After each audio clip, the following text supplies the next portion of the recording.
king, he's on, she's where she'll be. Always he's on far. Sí, la verdad es que viene a ser lo mismo, el típico bulo sobre drogas que se inventa todos los veranos la prensa cuando no tiene nada más que sacar. Lo de la droga caníbal, por ejemplo, la verdad es que fue asombroso, joder. Tenemos un caso de hace unos años en Florida en el que un hombre atacó a otro, este segundo era una persona sin techo, a mordiscos en plena calle de forma exageradamente violenta y la policía se lo cargó a tiros. A partir de ahí, pues como el tío estaba muerto, no sabían qué era lo que le había motivado a atacar a mordiscos a ese hombre. Y en una rueda de prensa un policía dijo, bueno, estamos barajando hipótesis, tal vez probó MDPV, que es una catinona, una droga bastante curiosa. Y bueno, es que dijo eso por decir, como podría haber dicho, pues igual se le fue la olla sin más, aunque no hubiera tomado ninguna droga, o igual confundió a este hombre con otro que le había hecho una putada enorme y por eso le agredió. Lo dijo totalmente por decir, sin ninguna base, aunque bueno, por lo menos en todo momento dejó claro que no es que fuera así, sino que era solo una hipótesis que estaban valorando. Y a partir de ahí la prensa ya se lanzó a existe una droga que hace que te comas a la gente. Es como, hostia, vaya imaginación y la cantidad de noticias que se han hecho en base a ese bulo.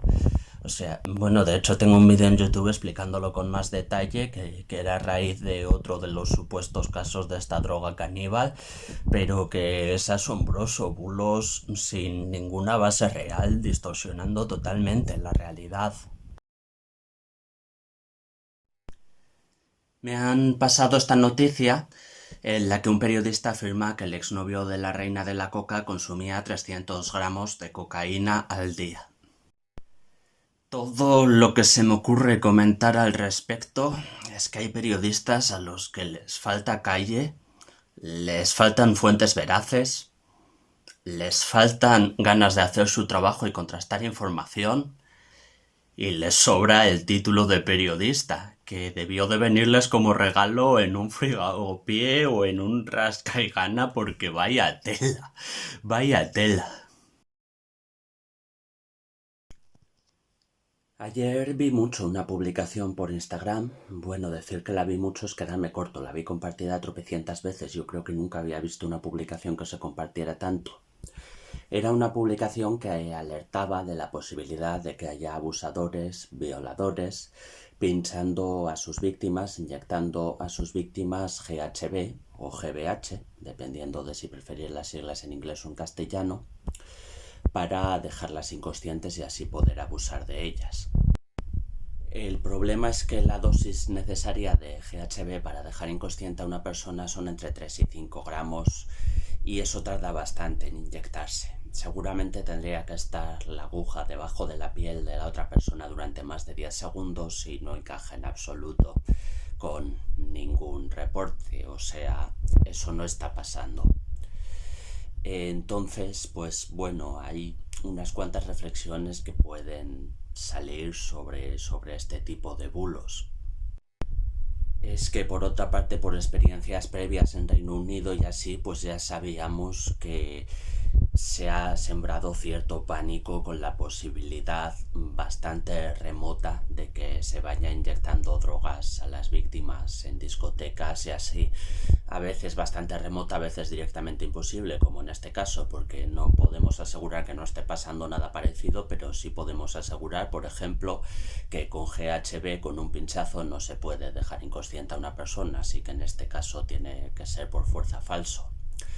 El mayor problema que yo le veo a estos bulos es que quitan el foco de las mayores probabilidades de crímenes por sumisión química, que son cuando la víctima ha ingerido por voluntad propia una sustancia, por ejemplo alcohol. En la mayoría de los casos es simplemente alcohol que la deja inconsciente o al borde de la inconsciencia y el abusador se aprovecha de eso para abusar.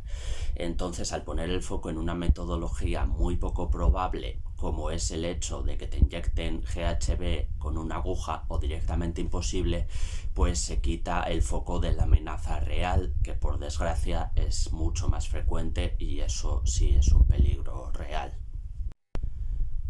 Bueno, tengo también en YouTube un vídeo sobre mitos sobre la sumisión química en el que explico esto y otros mitos, pero vamos, eso solo por complementar información y bueno, eso, que lo veáis si queréis y si no queréis que no lo veáis, pero lo que sí creo importante es desmentir esta clase de bulos y explicar que esta clase de cosas no está pasando, que no te pueden inyectar GHB en una discoteca y dejarte inconsciente. Eso no puede pasar y puede ser peligroso poner el foco en ese tipo de cosas.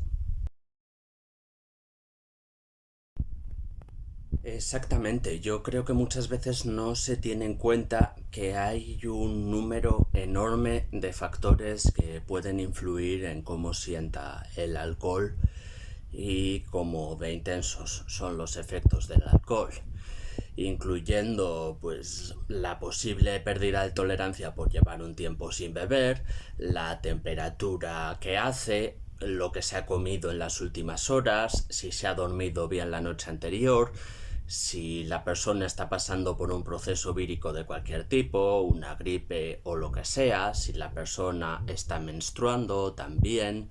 Hay un número enorme de factores que pueden afectar a esto.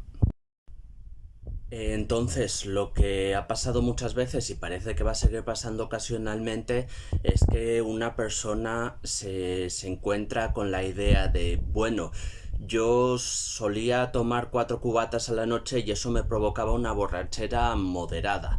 La noche anterior me tomé 4 cubatas y en cambio no me acuerdo de nada y estuve casi inconsciente. Pues eso debe de ser que me han drogado sin mi consentimiento. Pero a veces no es que a una persona le hayan drogado sin su consentimiento, que también puede pasar. Eso desde luego, por supuesto que también puede pasar, pero muchas veces se asume que ha pasado y en realidad no ha pasado, sino que simplemente no ha tenido en cuenta otros factores y la cantidad de alcohol que esa persona creía que no le iba a afectar muchísimo, porque otras veces no le ha afectado muchísimo, pues en esta ocasión sí le ha hecho quedarse casi inconsciente o inconsciente del todo. Y seguramente ahora que se está extendiendo este tema de los pinchazos, pues lo que va a pasar es algo similar, que veremos testimonios de mucha gente que cree haber sido drogada en contra de su voluntad, que cree que le han inyectado algo con una jeringuilla y no ha sido así, como ya hemos visto que ha pasado en Reino Unido. Entonces hay que tener un poco cuidado con esto.